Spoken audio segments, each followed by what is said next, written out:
Bonjour, bonjour à tous, j'espère que vous allez bien, j'espère que vous êtes bah, voilà, Aurélien est déjà en ligne. Est-ce que vous m'entendez bien avant que je commence la présentation? Ça va aller plutôt vite et j'espère de vous envoyer le maximum de valeur en l'espace de, 15-20 minutes maximum et ensuite, à la fin, je vais répondre à vos questions. Est-ce que vous m'entendez bien ou est-ce que je parle dans le vent depuis tout à l'heure? N'hésitez pas à me mettre oui ou non dans le commentaire, mais normalement, vous devriez m'entendre bien. Voilà, je vais vérifier moi-même puisque je ne reçois aucun message. Attends, je vais vérifier sur mon téléphone. Ouais, c'est good. OK. Alors, donc, je vais, commencer directement cette présentation puisque je rentre dans le vif du sujet et de toute façon, cette présentation, va, être sûrement, enlevée, du public publiquement. Donc si vous êtes là, félicitations à vous. Je voulais vous partager pendant 15-20 minutes les 4 années d'expérience et les 4 mois de recherche que j'ai eu par rapport au personal branding. Il y a beaucoup de choses qui sont dites sur les réseaux sociaux et beaucoup de choses, avec lesquelles je ne suis pas d'accord, notamment, par rapport à et ce qui est assez drôle d'ailleurs, c'est que beaucoup de gens n'arrivent pas eux-mêmes à expliquer le succès de leur, personal brand sur internet. Moi-même, j'ai beaucoup questionné, ma réussite, à savoir pourquoi est-ce que c'était moi et pas un autre? Pourquoi, les gens ont autant de mal à créer du contenu ou à du moins à se créer une identité numérique? Et je vais vous répondre, tout ça dans cette masterclass. À la fin de cette masterclass, je peux vous garantir que vous avez absolument toutes les clés pour pouvoir développer votre branding sur internet et d'être mémorable pour vivre, pourquoi vous êtes fait. Alors, pour ceux qui ne me connaissent pas, je m'appelle du coup Kevin Dufresne. J'ai été enfin dans le top 50 des meilleurs, hein, des plus grands influenceurs, sur LinkedIn France. J'étais 9e je crois dans le monde à ce moment-là et j'ai, formé plus de 4 000 élèves à une compétence qui s'appelle le growth hacking. Je faisais 20 millions de vues par an, et j'ai fait, un énorme chiffre d'affaires tout seul, uniquement en écrivant une seule fois par jour sur LinkedIn, puisque c'est ça pour moi le hack qui a le plus mieux fonctionné dans mon entreprise. J'ai été aussi du coup numéro 1 en France sur le thème du growth hacking. Si vous avez besoin d'autres, choses sur mon sujet, je vous invite à regarder mon profil YouTube ou mon profil LinkedIn si vous voulez en savoir plus, me suivre, regarder un petit peu ce que j'ai fait. Je fais aussi beaucoup de podcasts. J'en ai fait beaucoup dans pratiquement les plus gros de France. Voilà, bon, on va arrêter de parler de moi. Si vous voulez regarder, vous regarderez par vous-même.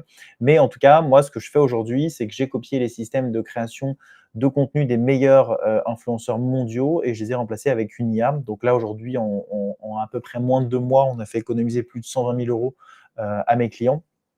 Donc 1 mois et demi, 2 mois, on n'est pas vraiment à 2 mois entiers sur le nouveau projet qui s'appelle Empire Internet. Et du coup, moi, aujourd'hui, je suis passionné par comment est-ce que je peux aider le maximum de personnes à créer leur marque sur internet puisque comme vous l'avez vu, j'ai été le premier growth hacker. Donc un growth hacker, c'est quelqu'un qui va chercher des clients, qui va trouver des leads et même avec le fait d'être le premier gros hacker de France, et je pense même que c'est le premier gros hacker de France qui vous le dit, le meilleur hack au monde que j'ai jamais utilisé pour moi, pour mes clients, pour n'importe qui, ça a toujours été la création de contenu. Mais il y a un espèce de secret de polichinelle que personne ne veut dire. Et en fait, il n'y a que des personnes qui sont déjà passées par là. Moi, il faut savoir que j'ai atteint ces résultats, je n'ai pas calculé que j'allais réussir à atteindre ces résultats-là. Ce n'était pas volontaire, j'ai juste commencé à faire quelque chose et j'ai réussi, puisqu'il y a des gens qui me reconnaissent dans la rue, il y a des voilà, là, j'étais à Bali, il y a quelqu'un qui m'a reconnu, dans là où je travaillais. J'ai plein de messages d'amour tous les jours sur internet, mais cette aura-là, c'est quelque chose qui est difficilement explicable et moi, j'ai réussi à trouver, les mots pour les expliquer et d'ailleurs, je pense même que même mon aura à moi sur les réseaux sociaux n'est pas suffisante. Et je vais vous expliquer du coup la stratégie que je vais mettre en place pour permettre d'avoir vraiment une stratégie de personal branding qui dépote à fond et qui puisse vous permettre de vivre sereinement le reste de votre vie.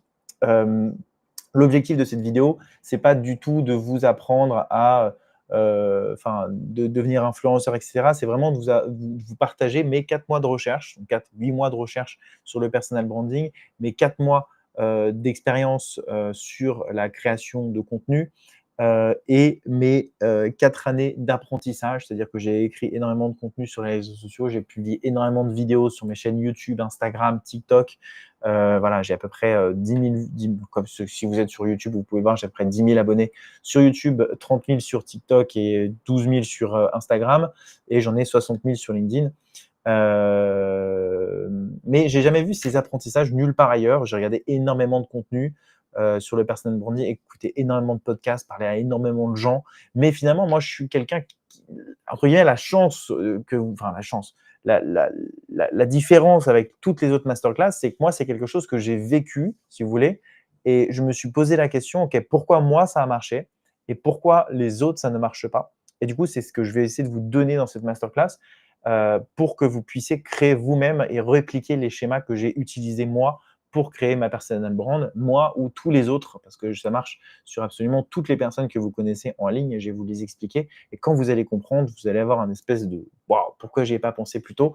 On va essayer de mettre des mots sur des choses que même eux-mêmes, les influenceurs, n'arrivent pas à expliquer. Mais attention, moi, je ne vais pas vous apprendre à devenir influenceur. Je n'ai pas envie de vous apprendre à devenir influenceur parce qu'un influenceur, ça vend des produits de merde qui sont sur le dropshipping, qui sont voilà, c'est pas des choses qui sont très. Enfin, c'est pour moi, j'aime pas trop le terme influenceur parce que c'est souvent les personnes qui vendent pas leurs propres produits. Le deuxième, je vais pas vous apprendre à être un créateur de contenu parce que le problème avec les créateurs de contenu, c'est qu'ils sont à la recherche constamment de visibilité et du coup, et en fait, ils tombent dans un schéma. Et j'ai été un créateur de contenu pendant plusieurs années. C'est ce qui m'a permis d'atteindre ces résultats aujourd'hui. Mais c'est à la recherche constamment de la visibilité, constamment du maximum de vues, constamment du maximum de leads qui rentrent. Il fallait faire absolument 2 millions de vues par mois. Fallait faire. Alors qu'en fait, finalement, ce n'était pas du tout ça le plus important. Beaucoup de gens sont concentrés sur les vues, mais fondamentalement, moi, je ne suis pas la personne qui a la plus grosse audience, mais pourtant, je suis la personne qui a le plus gros chiffre d'affaires seul il y a 2 ans de ça quand j'étais solopreneur. Mais en revanche, moi, ce que j'ai vraiment envie de vous partager ici, c'est de se faire payer pour être soi-même. Ça paraît un petit peu bizarre comme phrase parce que vous vous dites, mais comment est-ce que je peux être payé pour être moi-même? Mais la vérité, c'est que si en 2025, c'est possible, et ça l'a d'ailleurs toujours été, vous avez des particularités, vous avez des manières d'expliquer les choses, de vous vendre qui vont vous permettre de vous distinguer de la concurrence, et notamment par des actions de storytelling, etc., que je vais vous expliquer tout à l'heure. Donc, la première chose qu'il faut comprendre sur la création de contenu, et ce que personne et 99 des gens ne comprennent pas. Pourquoi est-ce que les gens, je pars du principe que 99 des gens ne comprennent pas?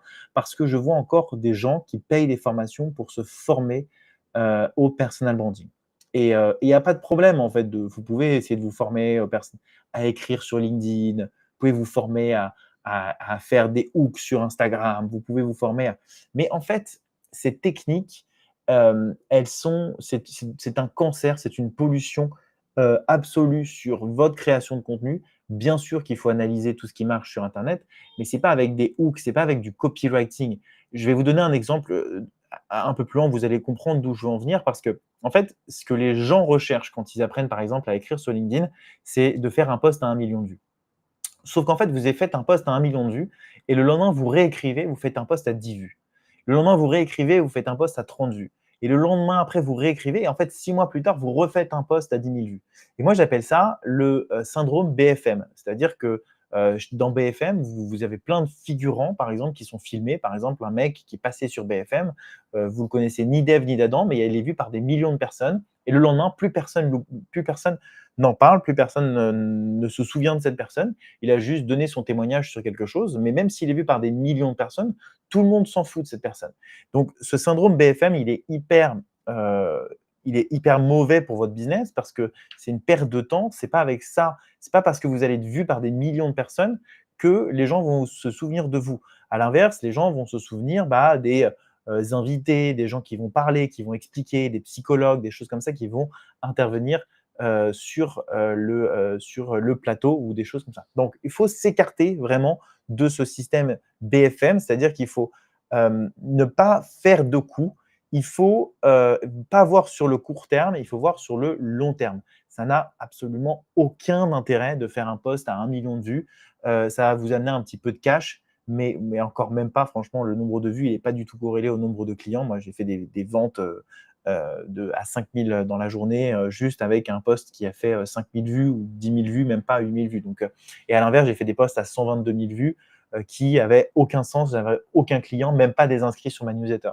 Donc, il faut absolument arrêter les templates, les formations, arrêter de se former au copywriting. Tout ça n'a aucun sens et je vais vous le prouver tout à l'heure parce que je suis sûr que vous vous dites, mais en fait, c'est fou parce qu'on m'a influencé sur la mauvaise direction. Malheureusement, oui, il y a des gens qui vous vendent encore du sable et je trouve ça dommage. J'ai été l'une des personnes qui vous apprenait à écrire sur LinkedIn il y a quelques temps et je me suis rendu compte que voilà, il y a très peu de personnes, même avec mes formations, qui ont réussi à percer sur les réseaux sociaux parce qu'il leur manque cette connaissance que je vous partage dans cette masterclass. Finalement, c'est ce que je vous expliquais tout à l'heure. Là, si vous commencez à suivre des templates, et cetera, oui, vous allez peut-être aller faire un jour un post à 100 000, 10 000, 15 000 vues et vous allez être content. Mais le lendemain, vous n'allez pas du tout avoir les mêmes vues et ça ne va pas durer sur le long terme. C'est très court-termiste comme stratégie, ça n'a aucun intérêt. Donc, vous dépensez de l'argent pour aller suivre des formations, vous apprenez à écrire un ou deux posts et ensuite, le lendemain, bah, c'est fatigant, il faut essayer de revoir. C'est fatigant d'essayer de faire des vues, c'est fatigant d'être toujours clivant, c'est fatigant de trouver des sujets qui intéressent qui vont demander de l'engagement, qui vont demander de la… C'est pas du tout ça qu'on recherche quand on crée du contenu. Moi, je vais vous partager juste mon écran parce que je vais vous montrer quelques exemples pour appuyer ce que je dis. J'ai eu un ami qui s'appelle Stéphane Marek. Et Stéphane Marek, je ne sais pas si vous le connaissez, c'est le deuxième plus gros, voilà, il a formé plus de 3 millions de personnes sur Udemy. Udemy, c'est une plateforme, pour ceux qui ne savent pas, qui permet de payer des formations à moindre coût. C'est-à-dire que vous allez payer, vous allez apprendre à développer un site internet pour 5 euros. Voilà, vous avez une formation qui est faite pour 5 euros. Et en fait, c'est un ami, donc du coup, il habite à Lisbonne.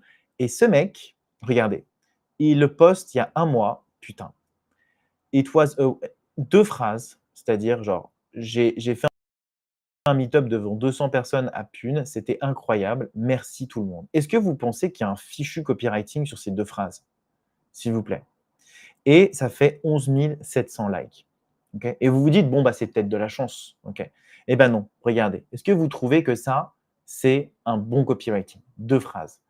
Vous imaginez la puissance de cet engagement qu'il a? C'est-à-dire qu'en 2 phrases, il y a 7 000 personnes qui ont liké son post. Et c'est pas fini.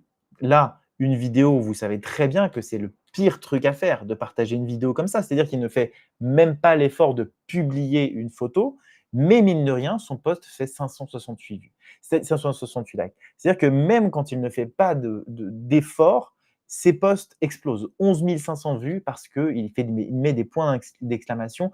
C'est la catastrophe en termes de copywriting. Sauf que, bien entendu, vous pouvez vous rendre compte qu'à chaque fois que cette personne update ses cours, crée de nouvelles formations, euh, voilà, là, c'est par exemple, il a fait un nouveau cours sur l'IA, il a eu 11 265 likes. Moi, si je fais un nouveau cours, j'ai peut-être à avoir allez, une centaine de likes et c'est rien par rapport à son engagement, par rapport à la puissance de frappe qu'il a. Et donc, c'est ça que j'essaye de vous expliquer, c'est que euh, il y a une énorme corrélation entre qui vous êtes et les vues que vous faites. Et c'est assez drôle parce que j'ai vu récemment, et c'était le deuxième exemple que je voulais vous prendre, Jonathan Angelov, donc voilà, qui a 48 000 abonnés, qui est quelqu'un d'assez connu sur les réseaux sociaux. Mais regardez, s'il vous plaît, le copywriting de ce mec. C'est une catastrophe. C'est-à-dire que vous écrivez ça, il y a pas un monde où vous faites 2800 likes. Ça n'existe pas, c'est impossible. Pareil, 1300 likes, la France se saborde, point d'exclamation. Pardon, parce que moi, je suis copywriter, je fais énormément d'efforts pour essayer de faire transmettre des messages, d'essayer d'écrire bien, d'essayer d'être clair sur les choses, mais je ne fais jamais 1500 likes malgré tout. Donc, c'est qu'il y a un vrai problème et que le vrai problème, ce n'est pas le copywriting, c'est qui vous êtes. Et comment est-ce que vous pouvez devenir cette personne qui, quoi qu'il poste, même si c'est moche, même si c'est 2 phrases, vous avez 1500 personnes derrière vous qui vont vous soutenir. Et c'est cet aspect-là qui est fondamentale à comprendre dans la création de contenu et tant que vous ne la comprendrez pas, vous ne pourrez pas faire, la croissance que vous voulez. Vous ne ferez que des coûts et les coûts, c'est pas bien puisque vous allez, devoir, recommencer à chaque fois pour trouver de nouveaux clients. Donc je vais continuer la présentation, si ça veut bien, revenir, sinon je vais revenir sur mon Canva de 2 minutes. Laissez-moi juste 30 secondes.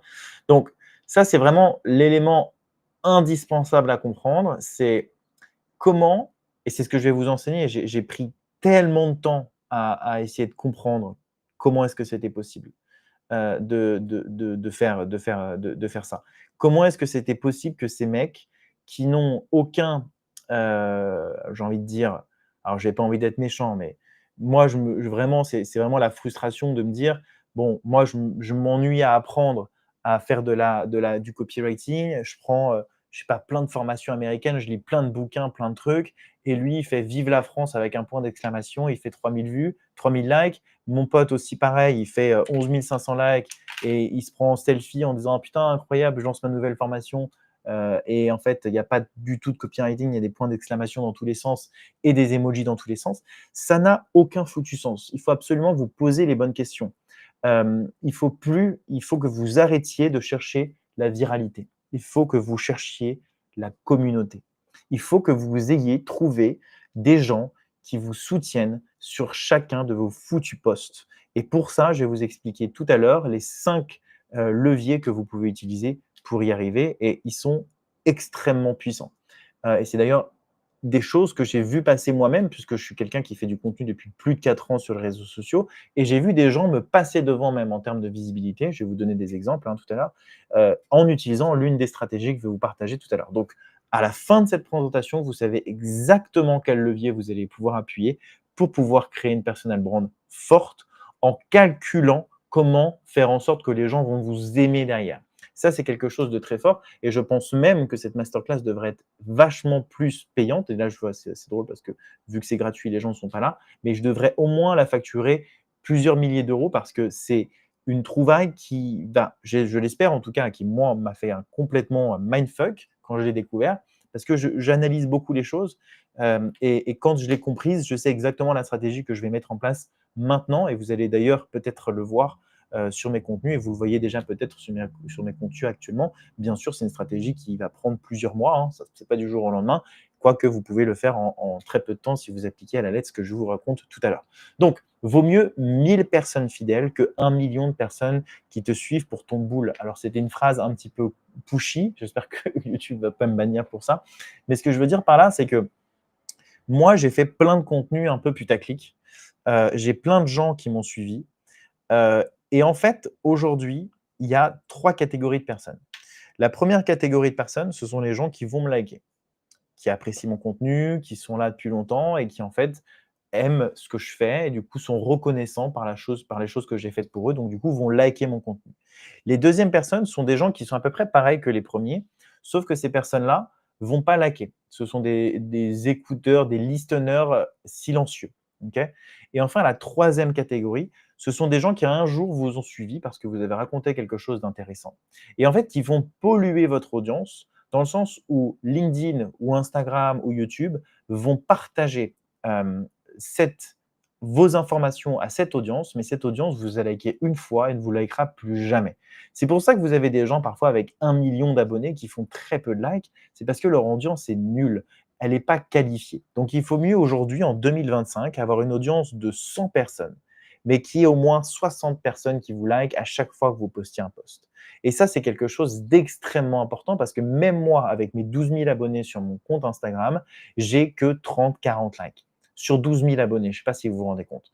Donc, il faut que vous y réussissiez à créer de l'engagement avec votre petite communauté.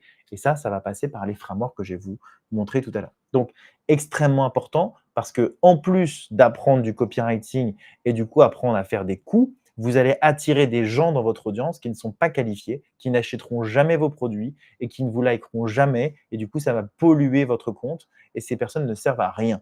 Donc, c'est hyper important. Moi, je préfère faire 400 vues mais 400 vues qui sont vues avec les bonnes personnes. Et d'ailleurs, la majorité des vidéos que je crée sur ma chaîne YouTube sont vues par 400 personnes, mais je sais que les 400 personnes qui vont la regarder, c'est 400 potentiels clients. Et moi, je n'ai pas besoin d'un millier de clients pour pouvoir faire de l'argent, vu que j'ai changé mon modèle et mon système actuellement. Donc, ta marque, c'est une phrase que j'aime beaucoup, c'est ce que les gens disent de toi quand tu n'es plus dans la pièce.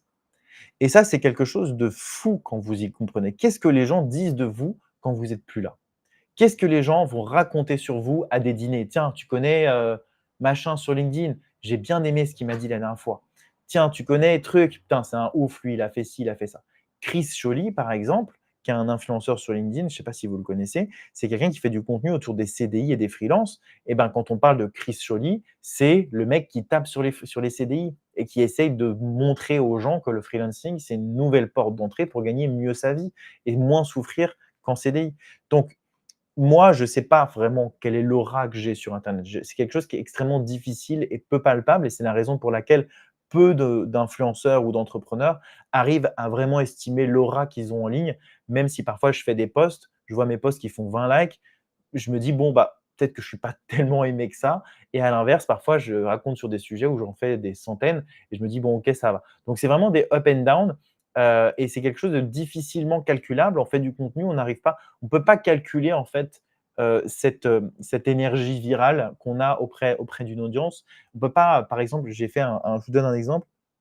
Il y a quelques jours, j'ai eu un post d'un haters, sur LinkedIn, et j'ai fait un post du coup en disant: «Bah, en fait, j'en ai marre de me faire savater, pour rien donc voilà, j'en ai marre donc je fais mon coup de gueule. Je pense avoir écrit du contenu pour aider les gens et cetera» et j'ai reçu, je vous assure, des centaines de messages d'amour, de gens qui m'ont dit: «Franchement, ta formation, elle m'a tellement aidé à un moment où j'étais pas bien. Ton contenu m'a tellement inspiré à faire ça. Un jour, tu m'as dit une phrase, ça m'a vachement aidé». Et en fait, je me suis rendu compte que, bah, ouais, moi, j'avais réussi après 4 ans à avoir des gens qui me suivaient parce qu'ils appréciaient mon travail et parce que j'avais créé, en fait, cette boule de communauté qui était là pour moi, quoi qu'il arrive et que je pouvais activer à n'importe quel moment parce que ce post a fait 200 commentaires et je crois 200 likes, donc c'était plutôt un post assez viral. Donc, ce qu'il faut, c'est de passer à des coups à constant. Constamment, vous faites des posts et constamment, les gens vous likent. Et je vais vous donner du coup les stratégies un petit peu plus tard. On va juste continuer un petit peu avant pour que vous compreniez et que j'espère que vous avez gardé vos questions parce qu'à la fin, j'y répondrai si vous en avez. Hem, Quelque chose que j'ai un peu de mal avec Hormozy, quand il parle de l'offre irrésistible et je vois plein de formateurs alors moi, je suis plus formateur, hein, depuis maintenant, plusieurs mois. Je fais plus de formation, même si je pense que ma formation peut encore aider beaucoup de gens. Je pense que l'IA est en train complètement de nous remplacer donc je pense que voilà. J'ai plus en fait non plus envie de parler d'argent, j'ai plus envie de parler de cash, j'ai plus envie de dire combien je gagne.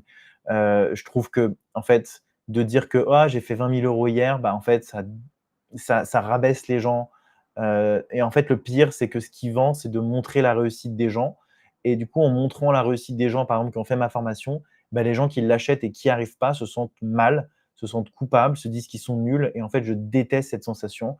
L'entrepreneuriat, c'est déjà assez difficile comme ça pour qu'on rajoute en plus cette couche de stress et de perte de confiance. Donc moi, c'est pour ça qu'en fait, la formation, j'en ai vraiment ras-le-bol. J'ai vraiment beaucoup de plus en plus de mal à avoir de gens qui parlent des 100 000, 400 000 € par mois. Enfin, en fait, franchement, je sais que ça vend, mais je trouve que c'est vraiment, de plus en plus, anxiogène pour l'écosystème entrepreneurial. Après tout, l'entrepreneuriat, c'est pas seulement gagner de l'argent, c'est aussi, faire des produits que tu aimes, travailler avec des clients que tu aimes, être libre. Tu vois? Aujourd'hui, je suis au Japon, je ne sais pas si vous le voyez, mais ça fait partie, des kiffs qu'il faut se faire, de pouvoir, travailler d'où vous voulez et il ne faut pas être dépendant de son business. Bref, on ferme la parenthèse, mais tout ça, ce que je veux dire, c'est que j'ai un petit frère aussi qui a créé une entreprise et il a essayé de créer cette fameuse offre irrésistible et en fait, en regardant sa fameuse offre irrésistible, je me suis rendu compte qu'il essayait beaucoup de survendre.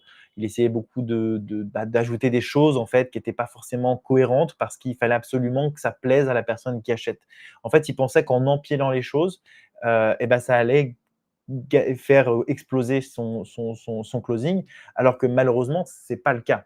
Parce que plus vous ajoutez de choses, plus les gens vont avoir des attentes envers vous, plus vous allez être prisonnier parce que vous n'avez pas envie de décevoir et ça va être catastrophique pour vous, parce que les gens, en fait, ils n'ont pas besoin d'une offre irrésistible et ça, c'est quelque chose que je peux vous assurer, vous jurer après 4 ans dans le marketing, à avoir fait le plus gros CA francophone, en France en vendant des formations, la chose qui vend le mieux, les amis, c'est la confiance. Il n'y a rien de mieux que quelqu'un qui t'envoie un message, qui est un de tes potes, qui dit qu'est-ce que tu penses de ce mec? Tiens, tu as entendu parler de ce mec? Qu'est-ce que tu penses de cette formation? Qu'est-ce que tu penses de cet outil? La confiance, c'est quelque chose de fondamental et elle est incroyablement puissante quand vous créez du contenu. Pourquoi? Et c'est pas seulement la confiance, créer du contenu. Encore une fois, je vais rentrer plus dans les détails un petit peu plus tard. Vous inquiétez pas, cette présentation, elle va pas durer très longtemps. Je vais pas vous saouler non plus indéfiniment. Enfin, j'allais dire ce soir. Moi, il est ce soir, mais du coup, j'ai pas envie de passer non plus toute ma soirée ici à vous saouler en plein milieu d'après-midi. Mais en fait, c'est un peu un exemple que je donne souvent. C'est un peu comme si vous preniez le métro tous les matins, ok, et qu'en fait, vous croisiez une personne qui vend des journaux. OK? Et donc, en fait, cette personne qui vend des journaux, elle vous dit bonjour, bonjour, bonjour, bonjour. Et après un moment, ça va, ça va. Et en fait, vous créez du lien avec cette personne.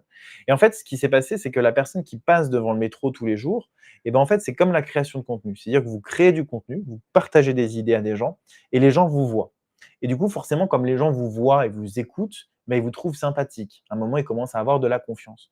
Si une personne par exemple, si le vendeur de journaux arrive et parle à un inconnu, ben, l'inconnu va dire: «Mais qu'est-ce que tu me veux? Je ne te connais pas». Mais effectivement, à force de le voir, bah, ils savent très bien que la personne qui sait: «Ah oui, je me rappelle, tu es passé là la dernière fois, tu étais avec une fille ou alors tu étais avec un monsieur». Bref, en fait, d'augmenter les points de contact, d'augmenter l'apparition sur votre feed, des réseaux sociaux, vous créez un lien indirect avec des personnes et ça vous permet d'avoir de la confiance, d'optimiser la confiance.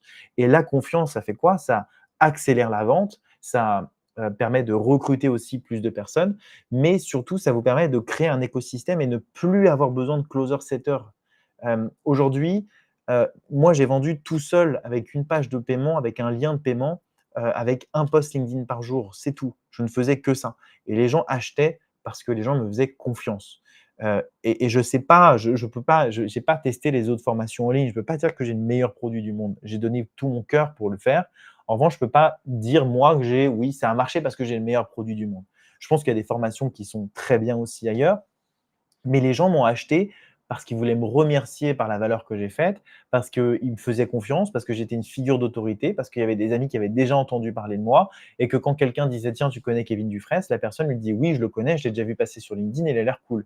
Donc c'est cet aspect en fait de scale qui est juste colossal. Je ne sais pas si vous vous rendez compte dans la création de contenu, qui est un truc mais monstrueusement puissant quand vous commencez à créer du contenu, qui d'ailleurs est beaucoup plus puissant que n'importe quelle autre compétence en 2025. Et je vais vous expliquer, je vais vous donner quelques éléments un petit peu plus tard, mais quand on voit qu'Hormozy, par exemple, a fait 100 millions de dollars en 7 heures de live après avoir partagé pendant 7 ans du contenu, c'est plus qu'un mec qui vend sa boîte qui est une licorne. Donc, c'est plus qu'un mec, un fondateur de tech qui vend une boîte à 1 milliard. Voilà, il gagne plus dans sa poche qu'un mec comme ça. Donc, c'est quand même assez fulgurant.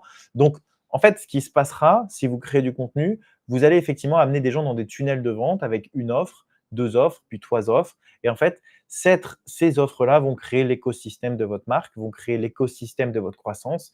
Et c'est comme ça que vous scalez. En fait, c'est vraiment d'avoir un écosystème de marques qui monte petit à petit vers des paniers d'achat de plus en plus haut, où les gens commencent doucement, puis un petit peu, et puis très haut ensuite. C'est vraiment la classique, mais ça, vous ne pouvez pas le faire sans audience, vous comprenez bien, parce que si vous devez d'abord faire une offre 9 €, puis ensuite vous devez faire une offre 9 à 500 €. En fait, c'est impossible. Vous pouvez pas, ça veut dire qu'il faut 10 équipes pour l'offre à 9 €, il faut 10 équipes de sales pour la vôtre à 500 €, il faut 10 équipes de sales pour l'offre à 10 000. En fait, avec la création de contenu, vous augmentiez drastiquement la confiance des gens et c'est beaucoup plus facile de vendre. D'ailleurs, aujourd'hui, c'est encore plus horrible. J'ai tous mes amis qui sont dans la formation, donc les plus gros, hein, il fait flipper lui, les plus gros qui me disent que la formation est en train de chuter parce que, oui, on sait très bien que, ce qu'on regarde après une publicité, c'est une VSL, que le mec il a copyrighté ça avec un gars pour te retourner le cerveau. On sait très bien que quand on va réserver un appel, et qu'on va mettre d'abord notre email et notre numéro de téléphone avant de prendre un rendez-vous, bah, que le mec il va avoir notre numéro et notre téléphone et qu'il va nous spammer derrière. On sait très bien que les mecs, ils utilisent des petites stratégies de bots IA, WhatsApp pour venir nous parler sur internet. On sait très bien ce que c'est un webinar, on sait très bien ce que c'est un lead magnet. Bref, en fait, on arrive dans un écosystème aujourd'hui qui est de plus en plus difficile. Si vous n'avez pas la confiance de vos clients, c'est mort. Vous n'arriverez jamais à vendre quoi que ce soit. C'est impossible avec toutes les stratégies marketing du monde. Ça ne marchera pas, ça devient extrêmement compliqué. Même moi, au niveau dans lequel je suis en énorme galère. Enfin, en tout cas, par rapport aux résultats que j'avais avant, ça n'a rien à voir. C'est 30, 40, 50 de moins par rapport à ce que je faisais avant, alors que je fais exactement les mêmes stratégies, mais juste qu'en fait, le marché est beaucoup plus éduqué par ces stratégies, les tunnels, les closers, les lignes magnétiques, les trucs, les bidules, les machins, les trucs de mecs qui vont t'influencer le cerveau, te retourner le cerveau pour te vendre un truc dont tu as pas besoin. Bref, c'est l'exemple, c'est l'enfer. Je voulais juste vous donner juste des images. Je sais que c'est bon, vous n'êtes pas stupide, vous avez compris que la création de contenu, c'est le truc le plus important. Mais par exemple, si vous faites 10 millions de vues, bah voilà, c'est 10 000 commerciaux qui font du porte-à-porte. C'est 50 à 300 000 euros en publicité. C'est 14 personnes qui distribuent des flyers pendant un an, H24. Et moi, c'est grâce, vraiment uniquement grâce à la création de contenu que j'ai fait les chiffres d'affaires que j'ai fait. J'ai pas envie, encore une fois, je parle de l'année dernière, je parle pas de mon chiffre d'affaires actuellement. Maintenant, de toute façon, c'est public, donc je suis fiché, j'ai envie de dire. Mais oui, c'est uniquement grâce à la création de contenu sur LinkedIn. Et effectivement, ça a envoyé énormément de ventes, comme vous pouvez le voir, tout ça. Chaque notification, c'était des notifications de 500 euros. Donc voilà, je ne sais pas si vous vous rendez compte du truc de psychopathe qu'en 2 heures, tu peux faire tous ces trucs. Et notamment, ce que je vois de plus en plus, ça, c'est des messages, je ne sais pas si vous voyez en email là, mais il y a de plus en plus de grosses entreprises de l'IA qui viennent me contacter et qui veulent absolument me payer 500 ou 1000 euros pour que je fasse des vidéos sur ma chaîne YouTube, ce que je ne ferai jamais parce que ça me gonfle. Pas que ça à faire, mon audience est beaucoup trop précieuse pour que je saoule les gens avec des produits pourris. Encore une fois, je ne suis pas influenceur. Je ne vais pas monétiser ma chaîne pour des gens qui foutent rien. Une audience, elle est chère, une audience, elle se construit, une communauté, elle a besoin de ta confiance et j'ai pas envie d'être payé pour un outil qui ne m'appartient pas. Donc, ils sont en galère en fait. Aujourd'hui, on est vraiment dans une ère où moi, si je devais remonter une boîte, la chose que je ferais, c'est que je m'associerais avec quelqu'un qui a déjà une communauté. Donc, vous voyez, si vous êtes même un étudiant, si vous êtes quelqu'un de salarié, si vous êtes, peu importe, un entrepreneur, un freelance, peu importe, créer du contenu est une manière de prévoir l'avenir qui est beaucoup plus rentable que n'importe quel investissement dans les cryptos, dans la bourse ou peu importe où vous le placez. C'est la création de contenu. N'importe qui va vous le dire. À partir du moment où vous créez du contenu, demain, vous vous dites, OK, j'ai envie de vendre ce truc, et bien, même si ce truc, c'est de la merde, vous allez réussir au moins à en tirer quelques milliers d'euros. Bien sûr, ça va vous servir. Il ne faut pas vendre de la merde. Je ne dis pas qu'il faut vendre de la merde quand vous avez une audience. Au contraire, il faut vendre un produit bon, mais ça va être beaucoup plus facile pour vous. Je ne sais pas si vous vous rendez compte. Les gens vont vous faire confiance. Moi, par exemple, je suis en train de lancer Empire. J'ai tellement de chance d'avoir des gens qui me connaissent, qui respectent mon travail, qui savent comment je suis, qui me connaissent, qui m'ont déjà lu sur internet, parce qu'ils sont indulgents avec moi, parce qu'ils savent que bah, je fais mon maximum, ils savent que bah, parfois il y a des bugs sur le truc, j'essaie de faire en sorte que ça se passe bien, etc. Mais jamais je pouvais espérer avoir des clients comme ça. C'est juste incroyable, je suis hyper content. Mais c'est parce que je l'ai attiré, c'est en créant des contenus comme ça. Alors, pendant 4 ans que ça m'a permis d'avoir autant de gens qui me suivent. Euh, et donc, enfin, juste avant de terminer sur les 5 raccords, et ensuite je vous donnerai plein de stratégies pour pouvoir créer votre personal brand. L'audience importante versus l'audience inutile, je vous l'ai dit tout à l'heure, c'est, il faut arrêter, avec, vos formations, pour partir viral. Il faut arrêter, s'il vous plaît, de chercher à faire 1 million de vues sur LinkedIn. Il faut arrêter d'apprendre le copywriting. On s'en tape. Ce qui compte, c'est vous, c'est votre personnalité, c'est ce que vous racontez. C'est est-ce que je suis intéressant? Est-ce que ce que je raconte, ça a intéressé les gens qui sont intéressés par moi? C'est vraiment, enfin, c'est un peu bizarre ce que je vous dis, mais c'est le truc le plus important. Si vous avez délivré le message à 1000 personnes, moi honnêtement, je ne regarde plus du tout mes vues.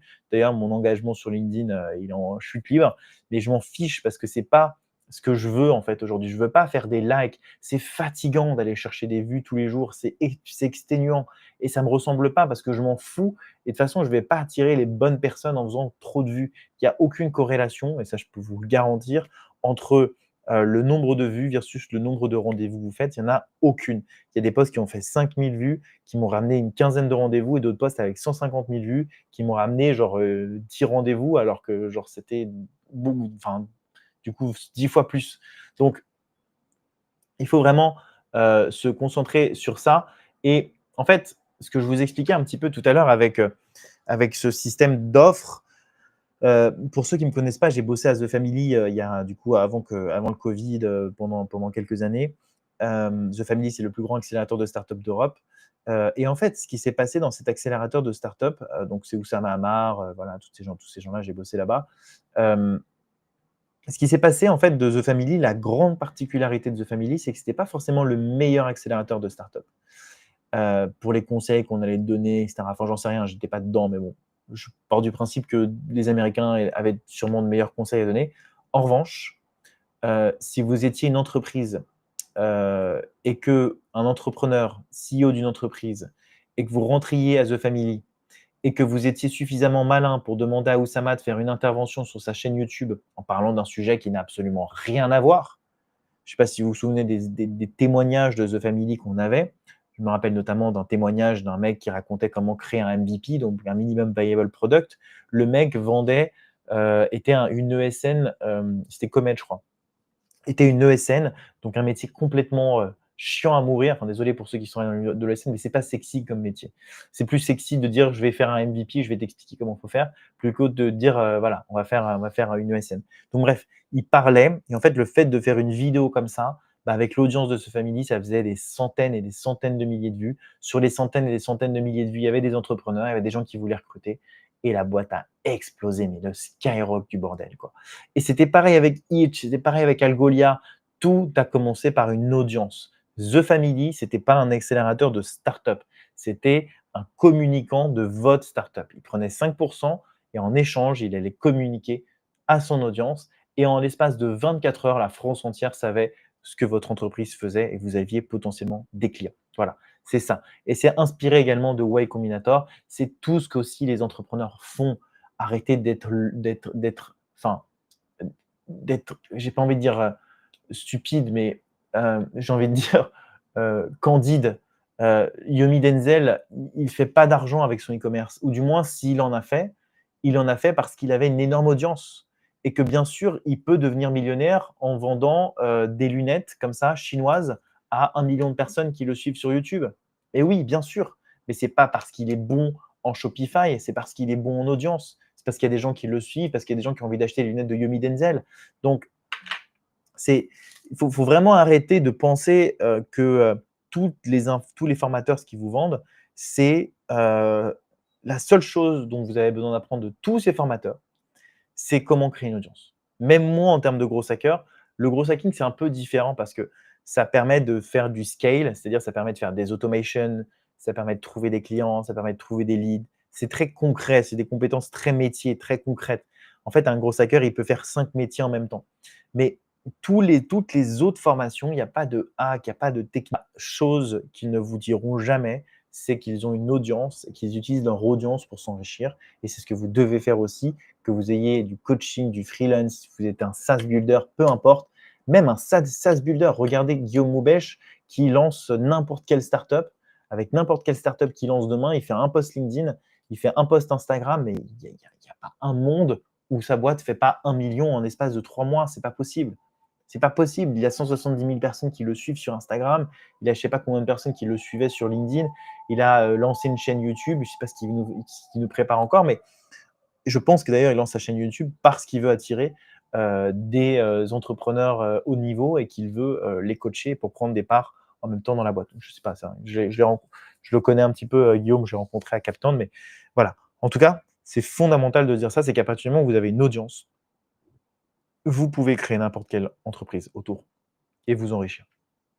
Et je dis pas que vous enrichir, parce qu'en fait, le vrai sujet que j'essaie de vous faire comprendre ici, c'est que c'est pas seulement pour s'enrichir, c'est d'être payé pour ce que vous êtes. Parce que si vous faites du contenu uniquement pour faire des vues, vous allez péter un câble. Je l'ai fait, hein, ça va durer 2 ans, 3 ans et au bout de 3 ans, vous allez dire: «Bon, je pète un câble, j'arrête». OK? Donc maintenant, je vais vous expliquer ce que j'ai découvert, et je vais vous donner des exemples. Alors, il y a un énorme, disclaimer sur ces techniques que je vais vous présenter aujourd'hui, parce que, c'est des découvertes que j'ai faites moi, OK? C'est basé sur aucun livre, c'est basé sur aucune vidéo YouTube, rien. C'est vraiment des analyses que j'ai vues moi et je me suis posé la question suivante, c'est: qu'est-ce qui fait que, par exemple, mon ami Stéphane Marek a 11 000 likes sur ces publications. Qu'est-ce qui fait Comment est-ce que je peux faire pareil? Et qu'est-ce qui fait que, par exemple, un mec comme Thibault Louis, qui est, sur LinkedIn, a commencé avec moins d'abonnés que moi, et termine aujourd'hui avec 2 fois plus d'abonnés que moi? Qu'est-ce qui fait, voilà, pourquoi ces questions? C'est quoi ces questions? Qu'est-ce qui fait que des gens arrivent plus vite? Qu'est-ce qui fait que des gens arrivent plus fort? Et je vais vous donner 5 exemples que vous pouvez répliquer dès demain dans votre stratégie de contenu. Et je vous encourage d'ailleurs à suivre et à rejoindre la communauté, School que j'ai mise en place, si vous me regardez, qui est juste en dessous. Je la mettrai dans les commentaires si vous le souhaitez. Pour vous permettre de, apprendre à créer du contenu et créer une personal brand. Donc, un des éléments qui est fondamental avant de commencer à créer du contenu, c'est d'avoir une big ID. Alors, je sais qu'il y a beaucoup de bouquins en marketing, je ne sais pas quel est votre niveau en marketing, je suppose que votre niveau en marketing est quand même pas dégueu si vous me suivez sur la chaîne, mais il est bon quand même de rappeler ce que c'est qu'une big ID parce que je vois beaucoup trop de gens qui n'en ont pas. D'ailleurs, il n'y en a aucun en France qui a une big ID. Je ne comprends pas pourquoi, hein, mais je ne sais pas ce que vous attendez à avoir une big ID, mais c'est pourtant l'élément le plus puissant du monde. La big ID la plus puissante du monde, c'est Nike qui a vendu des chaussures et qui a donné ces chaussures à Michael Jordan. Et grâce à Michael Jordan, les gens ont acheté des chaussures. Parce que les gens n'achetaient plus des chaussures, ils achetaient l'athlète qui était Michael Jordan. Donc, vous voyez bien que l'exemple du copyright, du personal branding est extrêmement puissant. Et la big ID de Nike, c'est quoi? C'est just do it. C'est-à-dire, et c'était une phrase d'ailleurs que Michael Jordan répétait souvent, c'est-à-dire qu'en portant des Nike, vous vous assimilez à la big ID qui est je suis courageux, je suis un athlète et je me lève tous les matins pour courir. Je me lève tous les matins pour gagner. Et en portant ces chaussures, c'est ça la big ID de Nike. Et toutes les plus grosses actions marketing ont été construites autour d'une big ID, que ce soit Apple, Microsoft, toutes les plus grosses entreprises du monde ont été créées sur une big ID, ce qui d'ailleurs, le fameux Start with Why, hein, pourquoi est-ce que vous le faites? Bon, personne ne comprend ce truc de toute façon. Moi, je vous l'explique avec mes mots. Moi, par exemple, ma big ID aujourd'hui, c'est OK, j'ai envie de remplacer des équipes marketing par l'IA. Voilà. C'est une big ID et je suis convaincu qu'on peut le faire aujourd'hui. Mon autre big ID, parce que vous pouvez en avoir plusieurs, c'est que je pense que les gens deviennent de plus en plus bêtes avec l'IA. Franchement, même moi, je le vois. Parfois, je fais de plus en plus de fautes d'orthographe. J'écris de plus en plus vite. J'ai de plus en plus la flemme de réfléchir. L'IA, il me manque 2 mots dans le texte qu'elle m'a donné, je lui dis recommence tout. Enfin bref, je suis complètement abruti par ce truc. Donc je pense qu'on va arriver dans une ère où effectivement mon intuition et ma big ID, donc la big ID que je propose aujourd'hui, c'est qu'ok, il faut se faire remplacer par l'IA parce que l'IA est plus intelligente que nous et l'IA peut déjà faire tout ce qu'un humain peut faire. Donc on gagne de l'argent, on gagne en efficacité, on gagne en productivité et tout le monde est content, on peut lancer une boîte à 1 million. Pareil, moi mon autre big ID, c'est je pense qu'on peut monter une boîte à 1 million, 1 milliard seul, sans équipe. Voilà. Donc en fait, euh, il y a 3 caractéristiques à une big ID. C'est la catalyste, c'est-à-dire quel est l'insight unique que vous voyez et que les autres ne voient pas. Et souvent, rien que cette phrase-là, elle est censée vous donner une petite étincelle.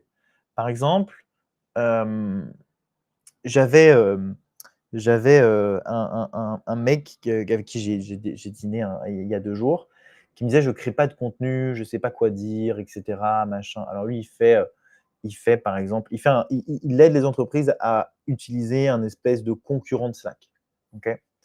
Et donc du coup, lui, il a une agence et donc du coup, il implémente ça chez ses clients et cetera et on commence à discuter de sa solution et en parlant un peu de sa solution, il me dit: «Moi, de toute façon, mon outil aide énormément le remote».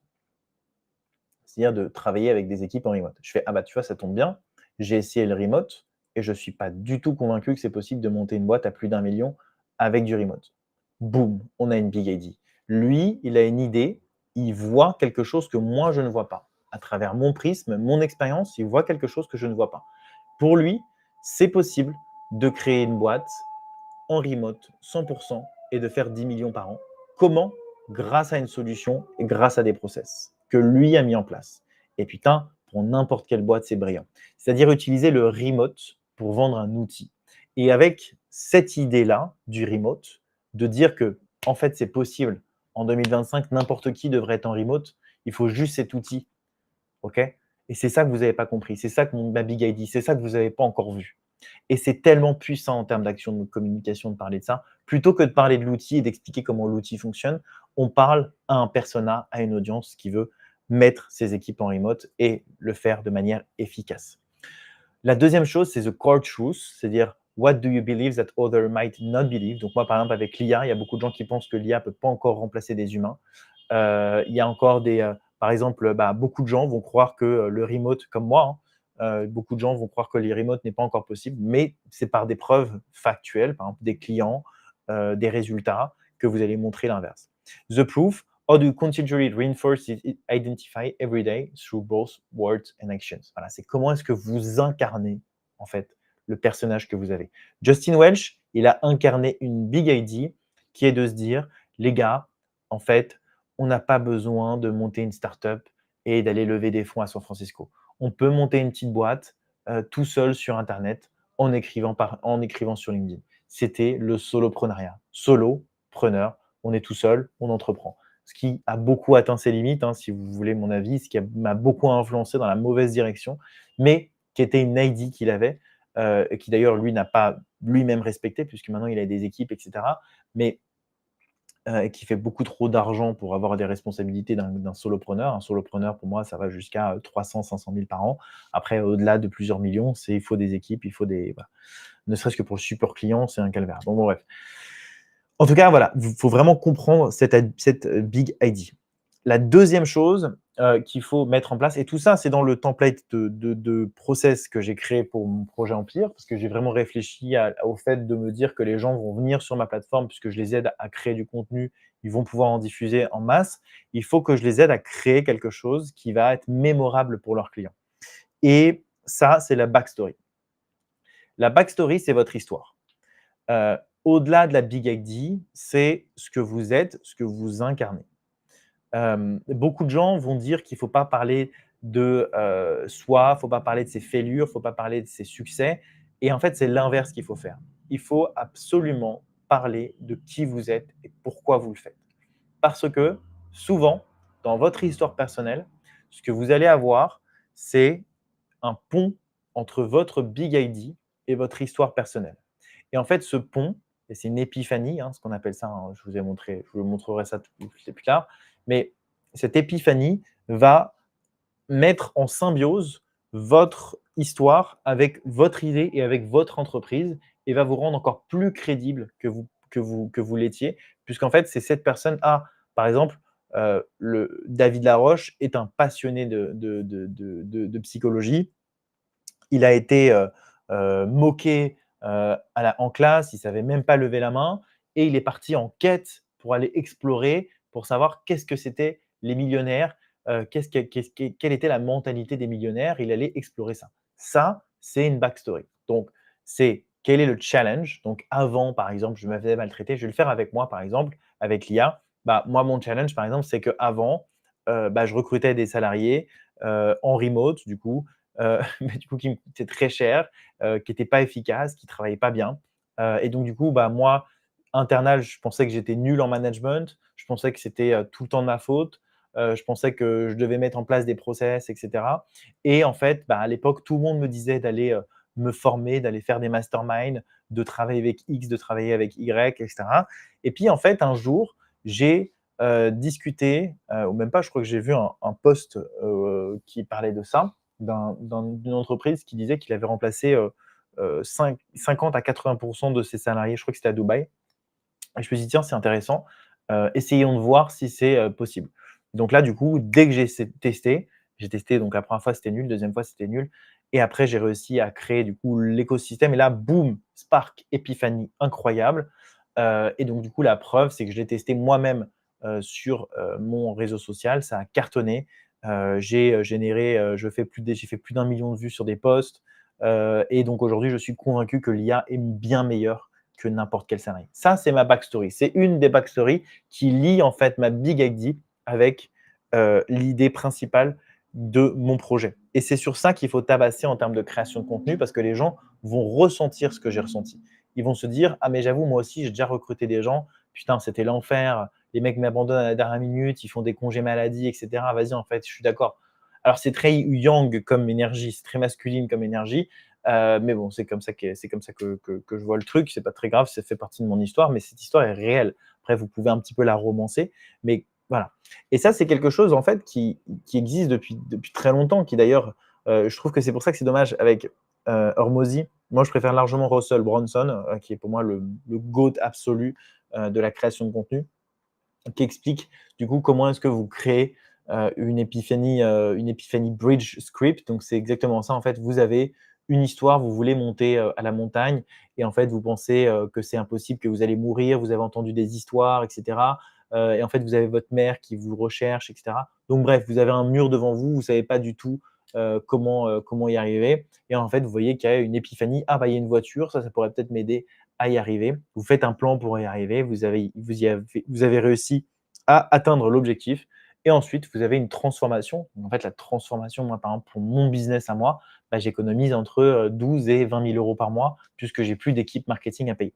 Donc, l'autre élément, alors je vous mets ce mec-là, je suis désolé hein, pour ceux qui ne l'aiment pas, le sujet n'est pas là, mais vous voyez, rien que le fait que je le mette, c'est que je m'en fous de ce que vous pensez.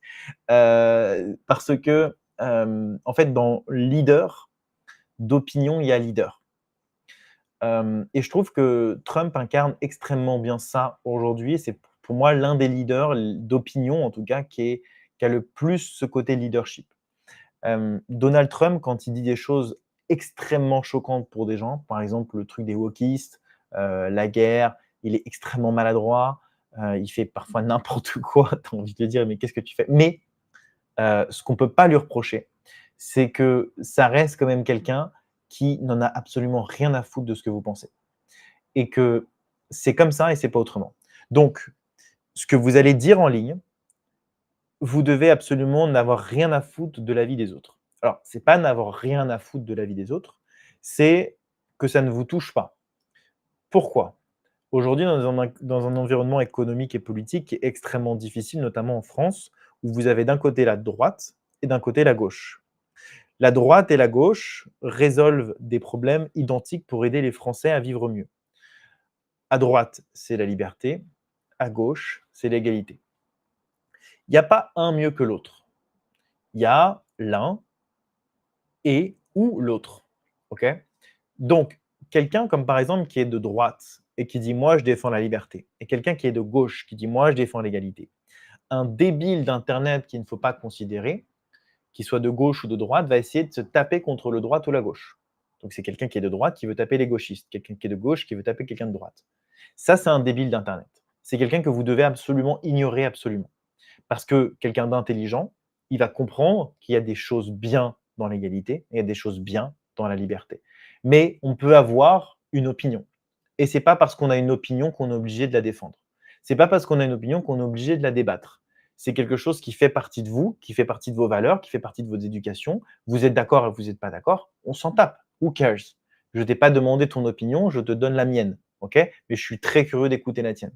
Donc le fait d'essayer, et ça c'est des trucs de haters clairement, d'essayer d'imposer en fait leurs idées aux autres, c'est une dictature et c'est pas de la liberté d'expression. La liberté d'expression, c'est de pouvoir avoir des idées et les exprimer librement.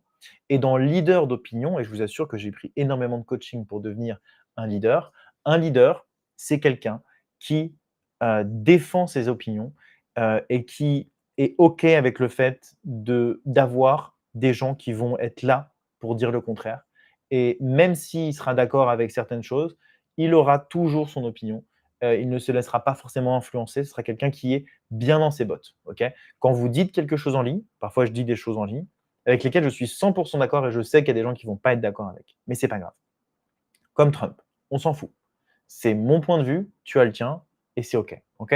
Donc à partir du moment où vous avez cette, comment dire, maturité émotionnelle, c'est là que vous allez pouvoir commencer à créer du contenu ultra efficace sans avoir besoin de penser à: «Mais non, mais il faut peut-être que je fasse attention à régler cette petite virgule-là, sinon les gens ils vont pas trop croire que ce que je vais dire est» non. En fait, les gens vont croire tout ce qu'ils veulent sur internet, c'est pas votre problème, OK? Je vois la débilité d'internet, hein, je l'ai vécu, j'ai des haters pratiquement tous les jours. Si je commençais à me demander à chaque fois que je dis quelque chose pareil, là, je vous montre Trump, hein, je peux me faire défoncer parce que je vous montre Trump, j'en ai rien à foutre. Défoncez-moi dans les commentaires, je n'en ai rien à foutre. Voilà. J'ai décidé de le faire, je le prends, et c'est complètement assumé et donc cette maturité émotionnelle doit être absolument au cœur de votre création de contenu. Vous ne pouvez pas être un créateur de contenu viral ou du moins écouté, je ne dis pas viral, je dis vraiment écouté et reconnu si vous n'avez pas d'opinion et que vous n'allez pas leader cette opinion. C'est impossible. Parce qu'à chaque contenu que vous allez créer, vous allez devoir faire attention à ne pas vexer Jean-Michel ou Jean-Jacques ou Gertrude ou Géraldine parce que vous n'avez pas envie de les vexer. On s'en fout. Ce n'est pas votre problème. OK? Donc ça, c'était un point important parce que beaucoup de gens ont peur de créer du contenu et je pense que c'est peut-être cette maturité émotionnelle qui est fondamentale dans la création de contenu, et qui moi, j'ai joué plusieurs rôles, hein, quand j'étais, création de contenu. J'ai joué le petit con qui gagnait de l'argent facilement, j'ai joué le grand sage qui donnait des leçons à tout le monde et là, je joue un petit peu la carte de, bah, OK, vas-y, je fais marche arri le héros un peu déchu, quoi. Voilà, c'est un peu le rôle que je suis en train de jouer en ce moment. Il y a des méthodes, un autre élément qu'on ne vous dit jamais, d'ailleurs que moi non plus, j'ai mis, des années à comprendre ça, c'est la méthode des 3-3-3. La méthode des 3-3-3, c'est 3 contenus principaux, 3 formats et 3 grandes idées. Donc la big idea, c'est ce que je vous dis, il faut 3 big ideas. Franchement, c'est hyper plaisant de dire ces big ideas. C'est trop cool. Moi, par exemple, l'une de mes big ideas, c'est aussi le fait que, en fait, je pense être le seul à pouvoir créer un projet comme Empire Internet. En tout cas, je dis pas je pense dans le monde, alors c'est encore une fois leader d'opinion, on va exagérer les choses pour que je me fasse défoncer dans les commentaires. Mais oui, je pense que j'ai, les connaissances, le cerveau, l'expérience pour créer un produit comme celui-là et voyant toutes les choses que j'ai fait dans ce produit, je doute très fortement qu'il y ait un jour quelqu'un qui puisse, réussir à reproduire la même chose que moi. Et ça fait partie c'est parce que, en fait, j'ai appris toute ma vie le scale et le scale, est une compétence fondamentale pour pouvoir faire grossir une entreprise, notamment pour réduire ses coûts, augmenter ses marges et gagner le maximum de bénéfices dans son entreprise. Donc ça, c'est ma big idea, mais c'est un peu différent de celle que je vous montrais avec l'IA et les salariés, mais ça rejoint l'idée de: «Ah, bah, en fait, lui, il a un projet qui est unique au monde et en fait, son projet, c'est l'unfair advantage dont j'ai besoin, c'est quoi qu'il a?» Et ça va inciter la curiosité, donc ça aide mon business aussi, vous voyez? Donc 3 big ideas, 3 formats, 3 contenus piliers. L'un des contenus piliers, voilà, bah, moi, ça va être le personal branding. Par exemple, je fais cette masterclass parce que le personal branding est bien entendu un des piliers de mon entreprise. Le deuxième pilier, c'est le recrutement, avec l'IA et le troisième, ça va être, ça peut être les changements avec l'IA, ça peut être, voilà, tout ce que vous voulez. Moi, j'en ai gardé que 2, mais vous pouvez en faire 3. Donc c'est ça, en fait, le truc qu'il faut faire, c'est arrêter de suivre des templates. Je vois des gens en fait, tout le monde vous voit déjà, hem, mais surtout qu'en fait, c'est tellement creux, on s'en fout, en fait, de votre vie. Franchement, heu, racontez votre live, on en a rien à foutre. Je suis désolé de vous le dire, mais c'est vraiment on s'en tape. Enfin, désolé, hein, je veux pas faire le haters, mais parlez-nous de choses qui sont intéressantes. Intéressez-nous, en fait, avant de parler, de raconter votre life. Vous ne pouvez pas vous comparer à un Yomi, vous ne pouvez pas vous comparer à moi, vous ne pouvez pas vous comparer à un Oussama Hamar. Commencez par juste vous concentrer sur 3 types de contenus principaux et bombarder dessus. Avec vos big ideas et bombarder, bombarder, bombarder. Bourrez le crâne d'internet avec vos idées et c'est là qu'il y a des gens qui vont dire: Intéressant ce qu'il dit». Et les personnes là, le truc en fait, le truc aussi qu'il faut comprendre, c'est que plus vous êtes ancré et précis dans ce que vous dites, plus les algorithmes vont repérer les gens qui vont être attirés par ce que vous faites. C'est ça le truc, c'est qu'aussi ne pas parler de trop de choses vous reconcentre sur la bonne audience avec les 100 fameux personnes qui vont liker vos posts et pas les 1 million de personnes qui vont être là pour votre boule. Voilà, je continue. L'autre élément hyper important et en fait, encore une fois, hein, j'ai beaucoup de mal à comprendre, Le principe de devoir travailler tout le temps, tout le temps, tout le temps chez les entrepreneurs, je le vois de plus en plus, ils se fatiguent énormément, énormément. Alors que nous, par exemple, chez Empire, en une vidéo, là, j'ai enregistré une vidéo de 5 minutes tout à l'heure en marchant dans la rue.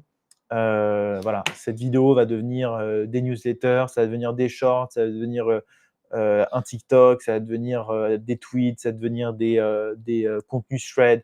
Bref, en 6 minutes, j'ai fait le travail de, 10 heures de travail, voilà, et ça m'aurait coûté potentiellement, 3 000 € de développer tout le contenu que j'ai fait, en 6 minutes, et ça, c'est un élément extrêmement frustrant dans lequel j'ai été avec vous, c'est que vous devez continuellement créer tout le temps, tout le temps, tout le temps du contenu, alors qu'en fait, vous pouvez tout simplement le dupliquer par rapport à ce que vous avez, déjà construit.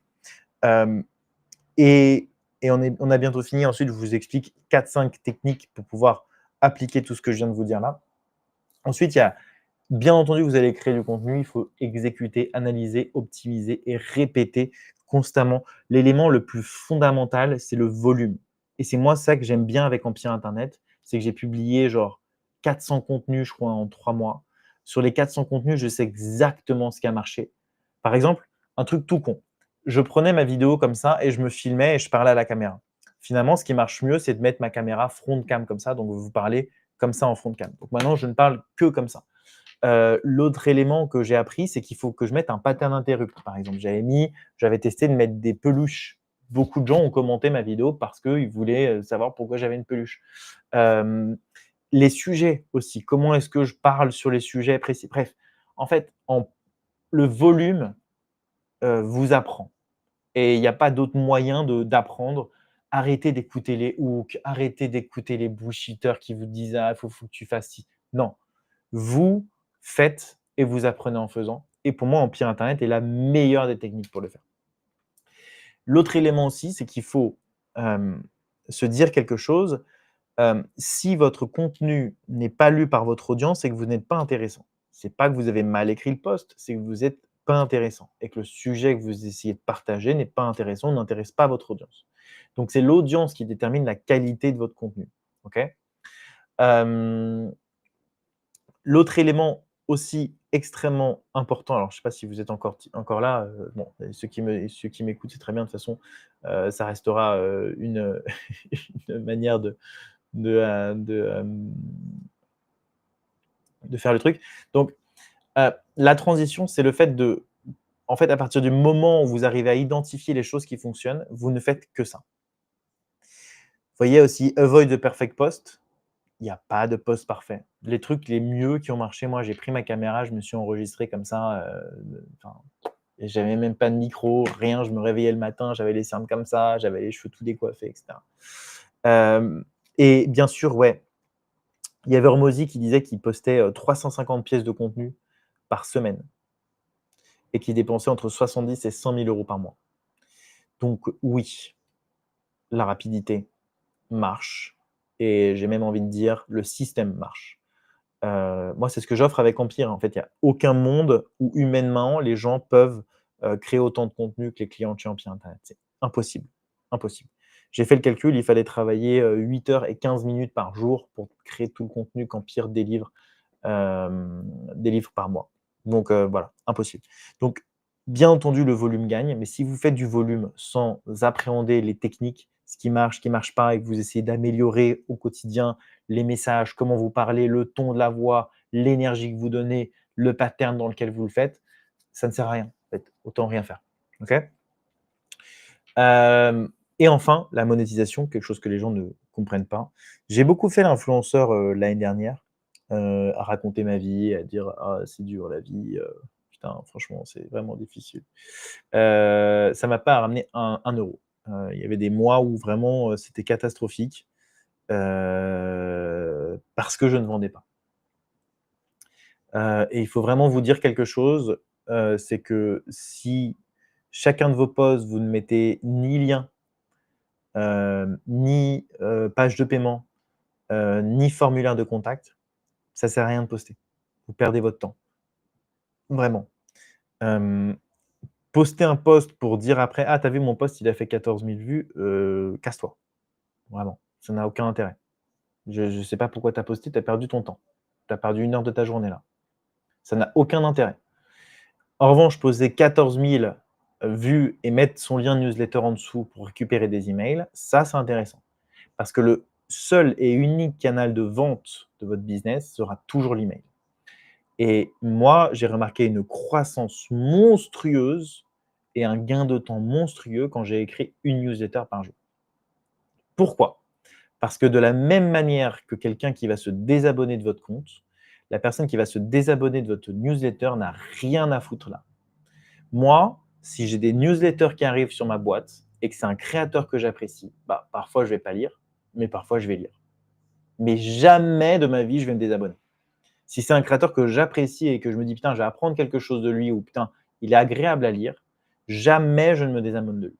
Donc les gens qui enregistrent des grosses bases d'emails à coût de 50 000 emails et qu'en fait sur les 50 000 emails, eh ben, vous les remettez à chaque fois pour pouvoir vous dire ah, j'ai 50 000 emails, et vous les saoulez, en fait, laissez-les tranquilles.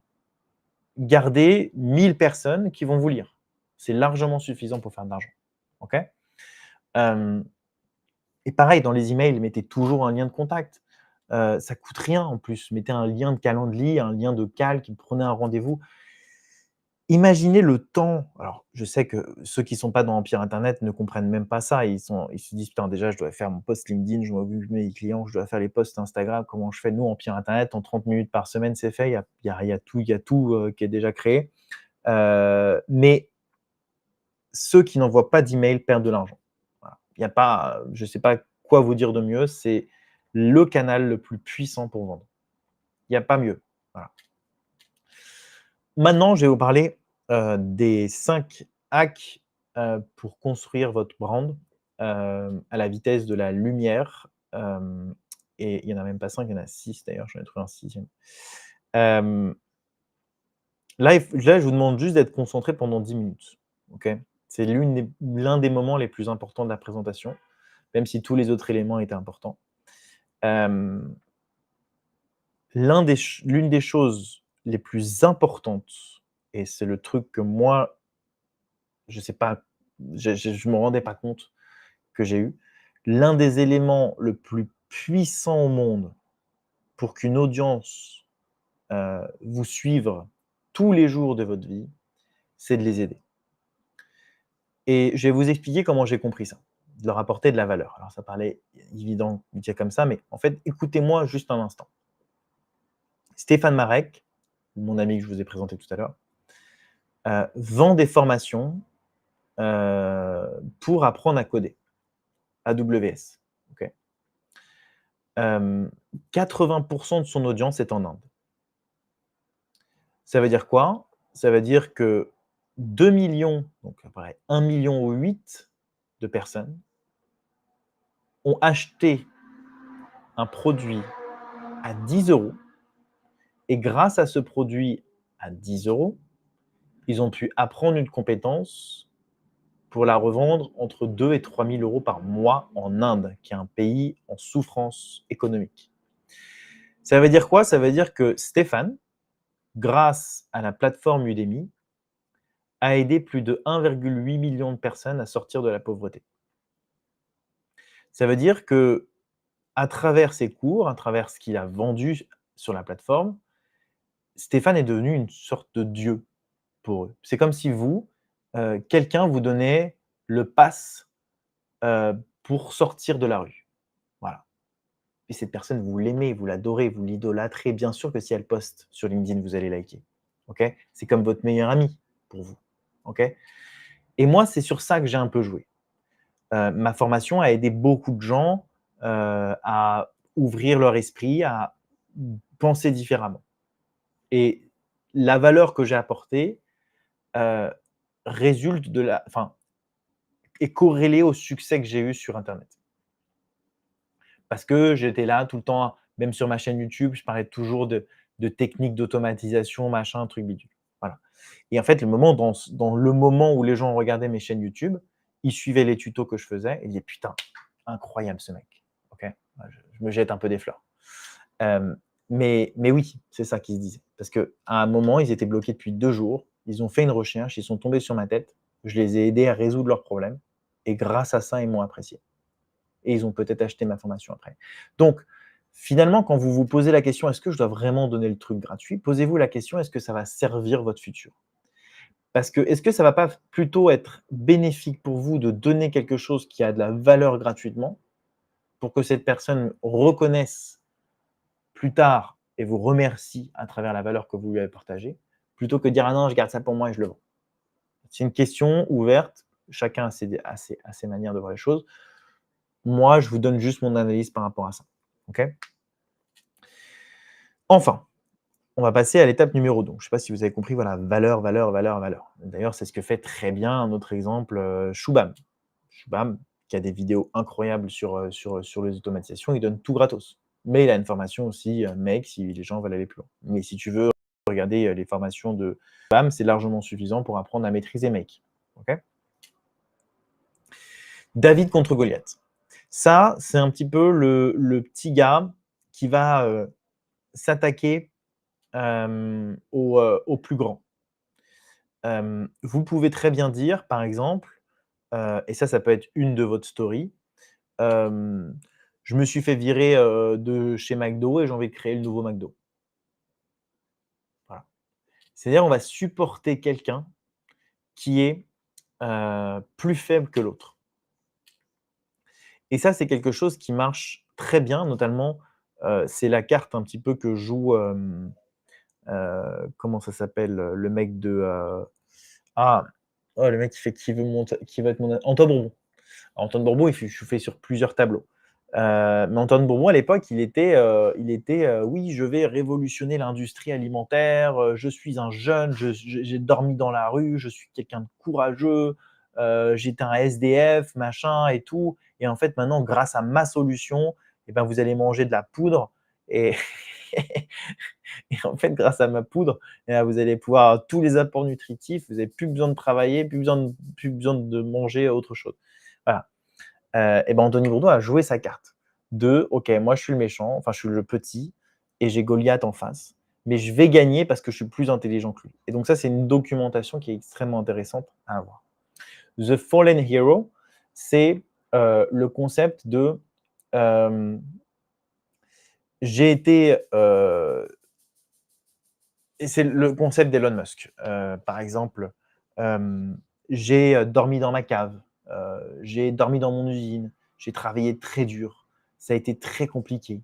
Hem, j'ai surmonté monts et merveilles pour pouvoir atteindre ce résultat. Voilà, ça c'est vraiment le truc de j'ai souffert et grâce à cette souffrance, je m'en suis sorti. Et je ne sais pas si ça vous inspire, mais c'est des storytelling que vous pouvez utiliser, ou du moins d'appuyer absolument sur cette image-là. Vous voyez? Pareil, d'étudiant à jeune millionnaire. Vous voyez? Non, ça c'est The Purpose of History, of Victory. Hem, mais voilà, c'est le concept de The Fallen Hero, c'est: «OK, j'étais un héros, maintenant je suis un héros et je recommence à zéro». Il y a une autre version que j'aime bien aussi, c'est un ancien, par exemple, PDG, d'une grande entreprise, ou un ancien, voilà, notamment le mec de, hem, comment il s'appelle? Pareil, de «Qui veut mon associé?», ce sont les plus visibles de toute façon, mais le mec de «Qui veut être mon associé?», qui raconte, voilà, ses messages sur l'attaque Zuckman, des trucs comme ça. Mais en fait, ça fait un peu The Fallen Hero parce que c'est, voilà, il raconte, c'est un héros, c'est un mec qui a de l'argent et cetera, machin, et maintenant il fait du coaching, de l'accompagnement, bref. L'élément 4, c'est un élément, alors ça, vous allez, j'aimerais bien que vous me disiez en commentaire à qui vous pensez. C'est the «He's cute crazy». Hem, Ça, c'est typiquement pour moi, la stratégie qu'a utilisée, alors c'est pas du tout méchant, hein, s'il nous écoute, il y a pas du tout de truc, mais c'est mon analyse moi, et je serais ravi d'ailleurs s'il veut commenter la vidéo, d'avoir son point de vue. C'est, ce qu'a utilisé Thibault Louis, par exemple, sur LinkedIn. Pourquoi je dis ça? Parce que quand j'étais sur LinkedIn, je voyais Thibault arriver et commencer à écrire un petit peu sur LinkedIn. Et en fait, il racontait des trucs tellement marrants qui me faisaient marrer. Et la stratégie, alors je ne sais pas si elle a été consciente ou non, ça a été de provoquer euh, l'attention des autres créateurs, des gros créateurs. Je me rappelle, il y avait Benoît Dubos à l'époque, il y avait moi, il y avait plein de gens assez connus de LinkedIn qui likaient les posts de Thibaut parce que c'était marrant. Et parce que c'est le petit gars qui disait ouais, il avait les cheveux longs en plus, il ressemblait un petit peu à un mec d'Australie. Enfin, tu vois, il savait pas trop ce qu'il faisait. Et puis en fait, il commençait à gagner un peu de cash. Je me dis, vas-y, on va t'aider, mec. On va t'aider, vas-y, go. Et je me rappelle que moi, je le voyais arriver, etc. Et je commentais ses posts parce qu'il avait l'air cool, en fait. Ça avait l'air d'être un mec sympa. Et donc, le He is cute, crazy, il a inventé des termes, se traitait comme Beyoncé. Enfin, il avait des expressions, c'est une belle journée pour. Il avait plein en fait, il avait réussi à attirer l'attention à travers des tics de langage et une communauté. Et ça, c'est aussi très puissant. Mais surtout, en faisant ça, vous attirez aussi l'attention des gros créateurs qui ont envie de vous aider parce que vous allez aussi, ça c'est quelque chose qu'il faut avoir en tête, les créateurs ont aussi un intérêt à vous liker, puisqu'en fait, vous voyez quand vous commencez à avoir une grosse croissance comme ça et que vous êtes dans le momentum et que vous êtes en train de grossir, bah, les créateurs se disent aussi, bah, ok, ce mec, il est en train de grossir. En retour, moi aussi, s'il like mon post, bah, ça peut être gagnant-gagnant. Donc bref, voilà. The Cute Crazy, je trouve que c'est une stratégie hyper intéressante et personne n'en parle d'ailleurs, j'en ai jamais entendu parler. D'ailleurs, je pense que Thibaut, c'est l'un des seuls cas que j'ai vu arriver comme ça. J'ai pas souvenir, en tout cas en France, de quelqu'un qui a utilisé l'une de ces stratégies. Bref. The purpose of victory, alors ça, c'est la plus utilisée. Maintenant, les gens, ils sont un petit peu saoulés de ça. C'est tout ce qu'a utilisé Alec Henry, par exemple, qui disait qu'il était dans les usines et que maintenant il est multimillionnaire. C'est ce qu'a utilisé Yomi Denzel, qui disait qu'il était étudiant à multimillionnaire. C'est par exemple, bah, je me mets comme moi, par exemple, c'est ce que j'utilise. C'est celui de OK, je dois faire remonter une boîte à 1 million d'euros par an en 90 jours. Et par exemple, j'ai une nana que j'avais rencontrée à Bali qui montait une boîte de fringues et, et elle faisait de la course. Et je lui ai dit, mais c'est quoi ton histoire? Et elle créait du contenu, etc. Elle envoyait un peu de valeur. Donc c'était pas mal ce qu'elle faisait parce qu'elle envoyait un peu de valeur en mode comment il faut s'étirer pour faire du running, du marathon, etc. Truc. Et là, je lui ai dit, mais en fait, tu vois, tu utilises le purpose of history of victory en mode en fait, je veux aller aux Jeux olympiques, elle était suédoise. Je veux aller aux Jeux olympiques en Suède l'année prochaine, tu vois? On my way to, genre devenir, runner marathon aux Jeux olympiques 2026, tu vois? Et ça, en fait, quand tu vois ça sur le profil, tu dis: «Putain, vas-y, j'ai envie de l'encourager. J'ai envie qu'elle réussisse», tu vois? Et ça va augmenter l'engagement sur tes posts et cetera. Donc ce purpose of history, ça vous crée une légende aussi.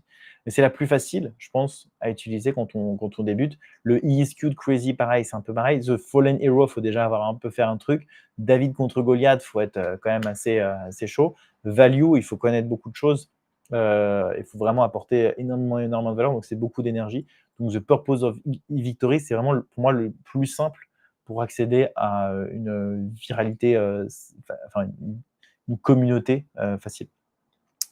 Et enfin, The GOAT, c'est le fait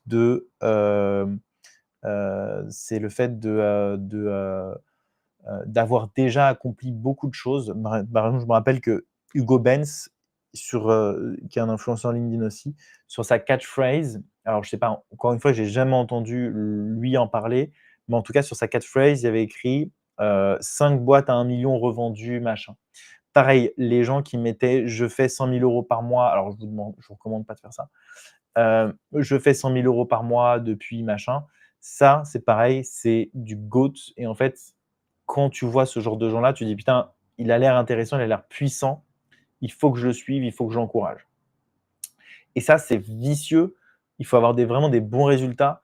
Mais The GOAT, il peut attirer l'attention et des influenceurs et des audiences.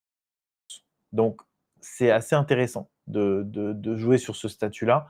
C'est-à-dire que The Go, tu veux dire, putain, le mec, il a l'air chaud, il a fait 100 000 euros le mois dernier. Donc, tu vas attirer l'audience des gens qui vont te respecter parce que tu fais des résultats de ouf et tu vas attirer les influenceurs. Moi, c'est un peu ce que j'ai utilisé en 2023 où je parlais beaucoup de toutes les techniques d'automatisation que je faisais, que j'avais fait, je crois que je parlais beaucoup d'argent, j'avais dit je crois que j'ai dit que j'avais fait 10 000 € en 3 jours, enfin je faisais des trucs que des trucs comme ça. Donc voilà, ça c'est le truc, The Goat, ça marche plutôt très bien. Donc voilà. C'est difficile de jouer ce rôle pour être honnête. Enfin, je termine sur, les 5 dernières, slides. C'est, celle alors c'est des machinery, c'est, les techniques que j'utilise moi, pour, ma création de contenu.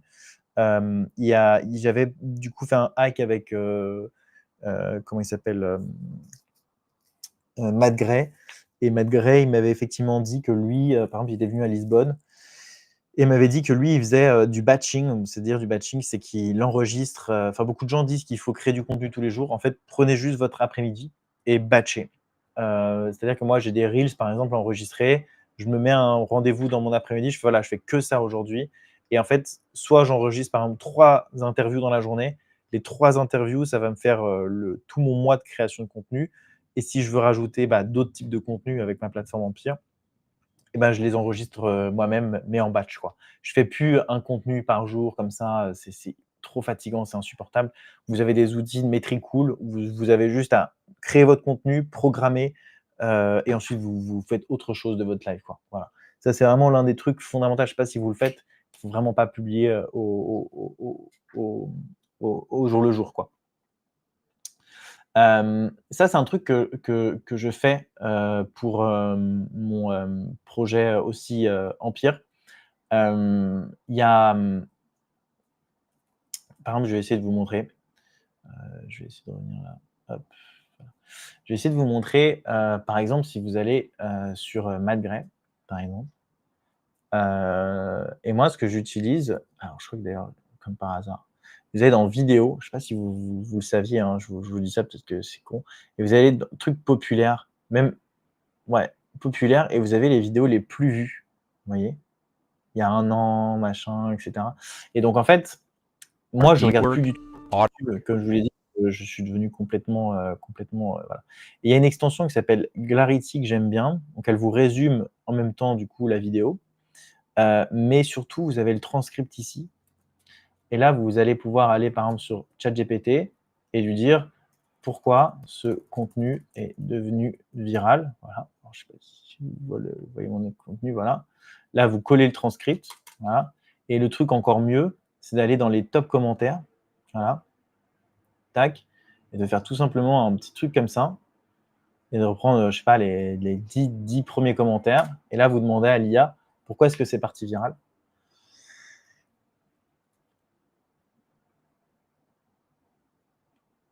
Voilà.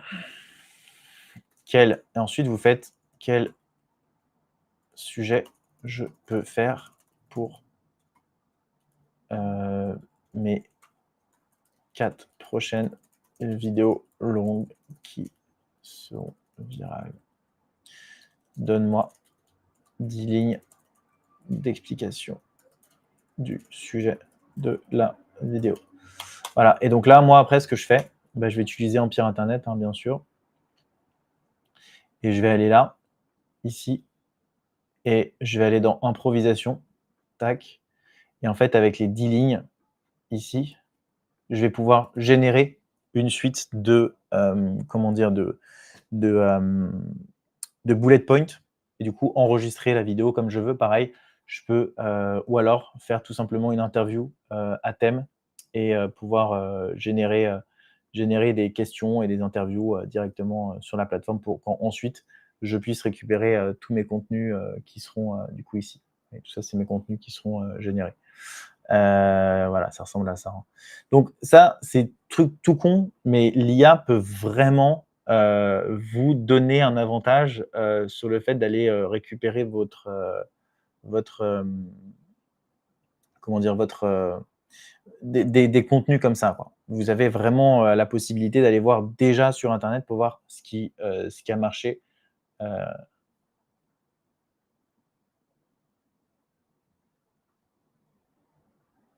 ouais, ouais, c'est bon, ça a l'air d'être bon. Ensuite, l'autre truc, je reviens, juste rapidos sur, alors Jonathan Golos, on va le lâcher. On va essayer d'arrêter d'aller sur son truc. Et je vais juste revenir. Il me reste encore 2 petites slides pour ceux qui sont là encore avec moi. Et ensuite, n'hésitez pas à me poser des questions. On en a encore pour quelques minutes ensemble. Et c'est quand même une présentation assez massive. J'espère que ça vous a rapporté quand même pas mal de valeur. Tac. Oui, il reste un peu beaucoup de choses. Ouais. Alors ça, c'est le truc que je viens de vous expliquer. L'autre truc que je fais, moi, je vais sur Instagram et je suis des créateurs. Donc, en l'occurrence, je suis elle, par exemple, Ninon. En fait, il y a des gens qui sont créateurs, donc des gens qui vont, comme moi, un peu partager des choses, et des gens qui sont documentateurs. Et eux, ils sont très forts pour documenter les choses. Et parfois, je n'ai pas forcément, je sais pas du tout forcément quoi dire. Vous voyez, elle fait des vues de malade. Donc, je vais prendre par exemple ce Reels-là. Voilà, tac. Et moi, dans Empire, tout simplement, je vais aller recopier, en fait. Je vais refaire un post viral comme ça. Et ça va me réécrire son transcript de discussion. Et j'aurai plus qu'à le lire pour pouvoir reprendre son contenu. Mais en fait, il faut bien comprendre que style like un artiste, c'est-à-dire que oui, je m'inspire de ce qu'elle a déjà dit, ok, mais je le réécris avec l'IA. Et surtout, en fait, la documentation, elle la récupère ailleurs. On est bien d'accord là-dessus, vous voyez. Donc, voilà, il n'y a pas de débat, en fait. C'est pas très grave de reprendre un sujet qui existe déjà. Le challenge héroïque, ça, c'est hyper intéressant. Je sais pas si je peux vous montrer à quoi ça ressemble. Je peux vous montrer peut-être. Je vais voir. J'avais fait. En fait, ce que j'avais envie de faire. Est-ce qu'il est le jour 4 ? En fait, ce que j'avais envie de faire, c'est de créer un contenu qui soit, vous savez, un peu comme, attends, comment il s'appelle déjà? Il y avait un mec comme ça qui faisait beaucoup de putain, attends, il était sur Favicon, je crois que je suis allé voir sur Favicon. Non, je l'ai plus. Un mec qui met des vidéos de lui un peu inspirationnelles et qui met une voix off au-dessus. Et en fait, ce qu'il fallait faire sur ce que je voulais faire, c'est de me dire: «OK, j'ai trouvé ma big ID». Par exemple, j'ai l'un des 5 que je vous ai montré ici, OK.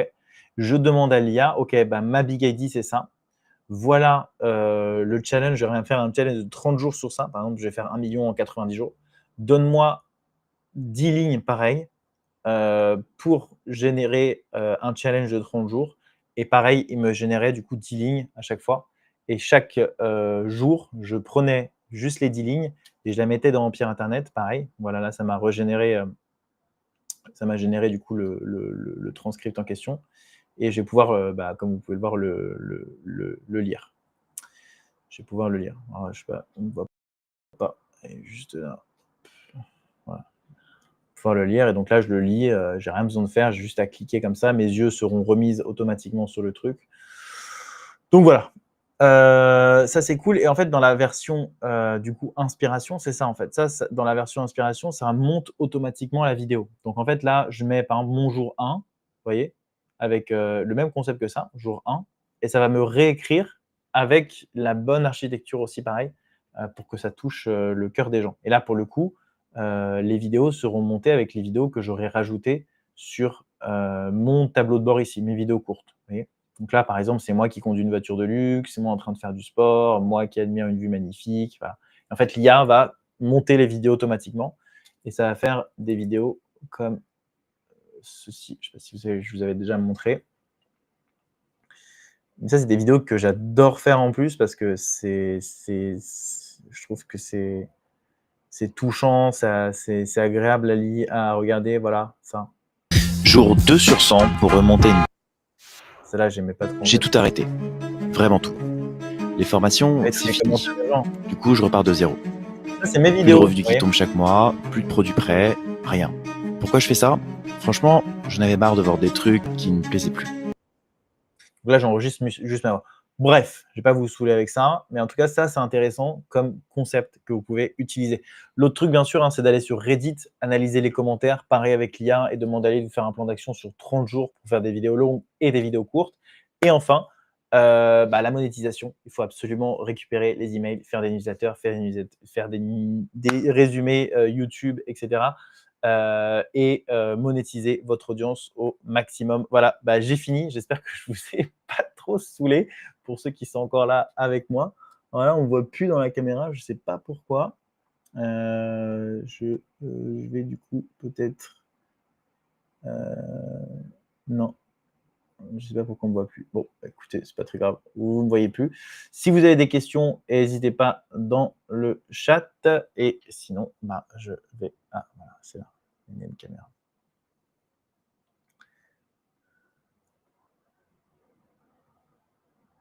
Voilà, je suis de retour. Je ne sais pas s'il y a des questions, si ça vous a plu. C'était cool? Bien? Pour une première?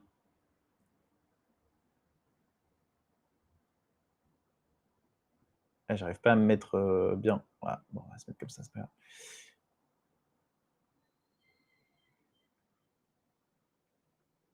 OK, bon, merci infiniment pour ceux qui sont encore là. Je sais qu'il est en plein milieu de l'après-midi, donc de toute façon, la vidéo sera encore disponible quelques heures. Ça a duré au final 1h30, donc c'était quand même beaucoup de valeur.